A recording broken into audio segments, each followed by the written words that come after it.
Welcome to We Talk English, your favorite English podcast. We're excited to have you with us today. Before we dive in, don't forget to like and subscribe to stay connected for regular English learning podcasts. Let's get started. All right, get this. By 2050, over 1 billion people might have to move because of climate change. That's like the entire population of, well, a huge amount of people. Yeah, it's mind-boggling. And that's what we're diving into today, climate refugees. A crisis in the making, really. We've got some fascinating stuff to look at, excerpts from this text, pasted text, plus some recent news about a legal case in France that could change, well, everything. So let's get to it. What exactly are we talking about when we say climate refugee? It's someone forced from their home because of climate change, right? Like the environment itself becomes too dangerous to live in, rising sea levels, droughts, crazy weather events. Stuff we see on the news all the time. Exactly. But they're part of a bigger group, environmental refugees, anyone displaced because of environmental problems. But climate refugees specifically are fleeing the direct impacts of climate change. And this isn't some far-off problem. This is happening right now. Oh, absolutely. It's unfolding as we speak, and it's not just a humanitarian crisis. There's a whole legal side to it, too. Which brings us to that case in France. It could totally reshape how we think about climate migration. It involves this Bangladeshi man.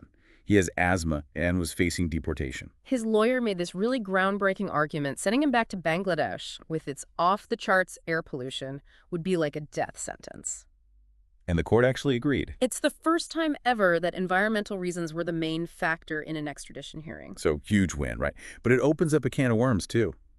Could this lead to tons of asylum claims based on this, overwhelming the system? What about folks escaping slow-moving disasters like droughts? Do they get the same protection?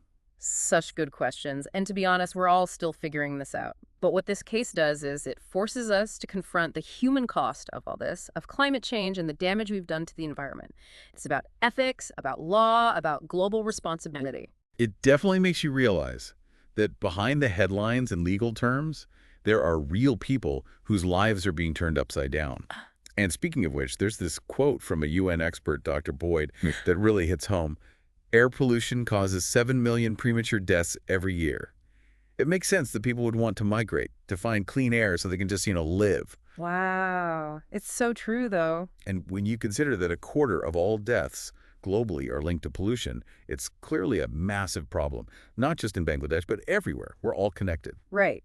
Air and water pollution, they don't stop at borders. Like Hasib Patel, the wellness consultant, says it affects everyone. Yeah, and he really drives home the point that environmental damage leads to mass migration. I mean, if your home's becoming unlivable, what are you supposed to do? You have to go somewhere. Right. And this brings us back to Bangladesh. The environmental challenges they face are just alarming. I mean, their air quality is ranked 179th in the world out of, almost 200 countries? That's seriously bad. Think about it. Breathing in Bangladesh is like smoking packs and packs of cigarettes every day. The pollution is 6 times higher than what the WHO says is safe. It's no wonder people are desperate to get out. It's hard to fathom trying to live a normal life, let alone thrive with all that pollution, especially if you've already got a respiratory condition like that man in France. It really puts a human face on the whole thing, doesn't it? Yeah, it goes way beyond abstract numbers. It's about real people, real suffering. So what do? Where do we even begin? Well, Hasib Patel's urging world leaders to act fast, and Dr. Boyd is calling for solutions that tackle air pollution and climate change at the same time.